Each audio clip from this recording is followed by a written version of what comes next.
Welcome back to CVM Live. It's now time for the major stories in detail.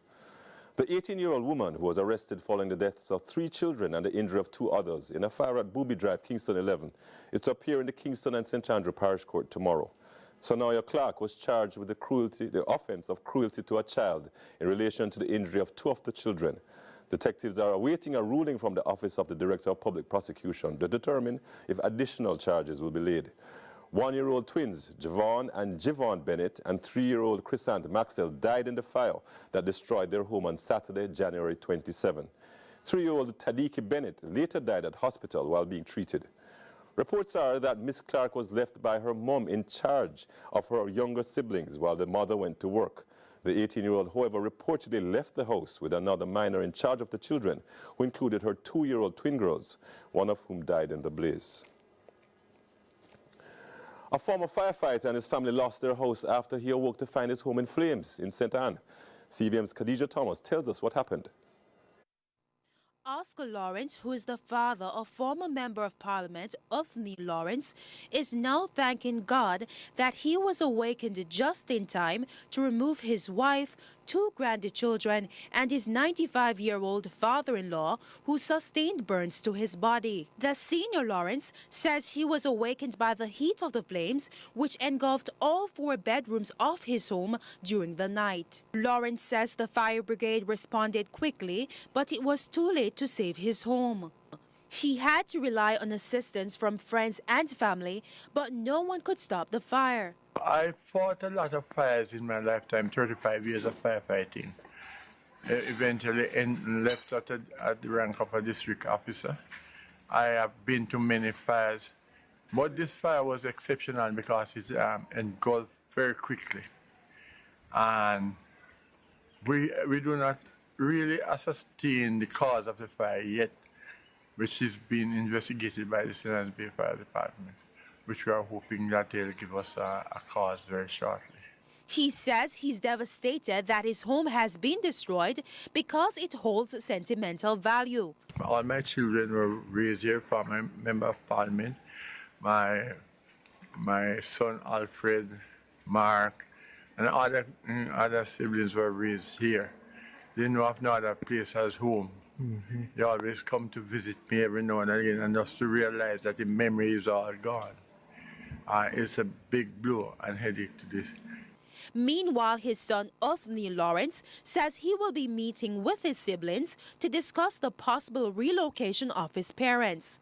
We believe definitely that with all that is happening, we are hoping, we are still yet to see exactly if the insurance company, it was insured up to last year. We do not know at this point in time where we stand with it. Khadija Thomas, CVM Live. Business persons, including vendors in St. Elizabeth, Manchester and Clarendon, are being advised to look out for counterfeit currency in circulation. Based on the migration of wrongdoers from neighboring parishes, a senior cop in Manchester is warning residents to pay attention. More from Curlin Brown. The issue of break-ins continues to be a challenge to policing in Manchester. Senior Superintendent Wayne Cameron, in updating councillors, notes that while his team tries to be proactive by increasing a presence at nights with a view of catching the culprits, they switch their activities. The 30 break-ins that we have had so far since the start of the year, more than a half of that were committed during daylight. And so persons were either away from their residence for 3 days or a week or so, or even longer than that, or persons were away at work. The thieves seem to be attracted to improving their access to the world illegally while using the many exit and entry points to the parish. Flat screen televisions. And if you have a small one and a big one, they're going to take the bigger one. They have a lot of time on their hand to, especially in houses that are way off the main road, to cut your grill. They are cutting the grill as well, and cutting padlocks. So we are definitely just going to have to go harder this year again on the breakers in this parish, and seek the assistance of our neighboring parishes when they catch their breakers to alert us to that, because we know they cross borders. And while there were 3 murders by the gun so far, the senior cop says 5 guns were recovered through increased raids, one of which resulted in the arrest of 8 persons from one household. However, 3 were from Trelawney. He says while some outsiders seek refuge, others, like a male and a female reportedly spotted driving around in a white Toyota Probox as if it's a taxi, have reportedly been pouncing on unsuspecting passengers. We have repeatedly spoken to members of the traveling public that you take licensed taxis, red plate taxis. And it is even important that when you are going to get into these taxis, that you make a mental picture of those registration plates. Because we have people who are driving red plate taxis who are giving us challenges too. Member of Parliament for Southwest St. Andrew, Dr. Angela Brown-Burke, says crime is down in her constituency and there are other positives to report as plans are underway to help provide the community with potable water. CVM's Joel Croskill reports. Speaking at the Palm Grove Community Centre in Southwest St. Andrew, Dr. Angela Brown-Burke provided insight into community consultations that took place throughout the community, starting with the availability of water. Today, for example, we had a discussion also around the NWC and the issue around water. And what many of the persons were saying is that Water Commission refuses to actually give them a meter because they do not have a title for the land.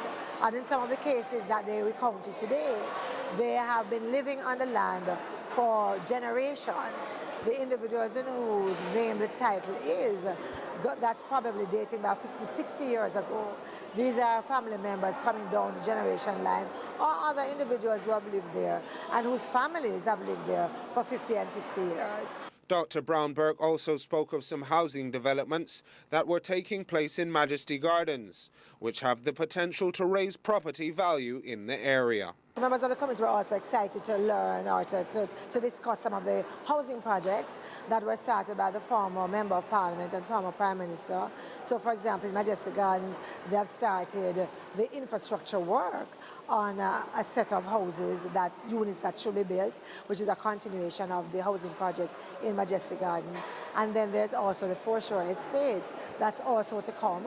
They've started building the model unit, and persons are excited just to see that kind of vision for the community, where they know that we are going to be having some additional housing solutions where they are going to be able to afford the homes. Part of forging a safe and secure community includes the need to reduce crime and violence within Southwest St. Andrew, and steps have been taken in that regard. The issue of violence is something that concerns us. We have noted a kind of reduction in it. We have been in discussions with the police. We have done a number of community walks with the police. We have done a number of consultations with the police as well. And the idea really is to get members in the community to build a better relationship with the police. We have seen increased policing, certainly in those troubled areas, and individuals are feeling a lot safer. Some areas are still tense. There's still a lot of work to be done, but we are working through those as well. Joel Croskill, CVM Live. Silence has fostered the climbing murder rate over time.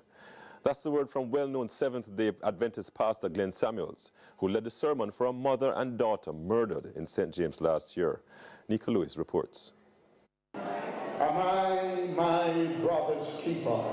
That's the question used to urge the grieving congregation to help the police with their criminal investigation at the Thanksgiving service for a mother and daughter who were gunned down last year in Cambridge, St. James, due to gang feud. The pastor explained using the Bible's first murder of a brother by another to remind those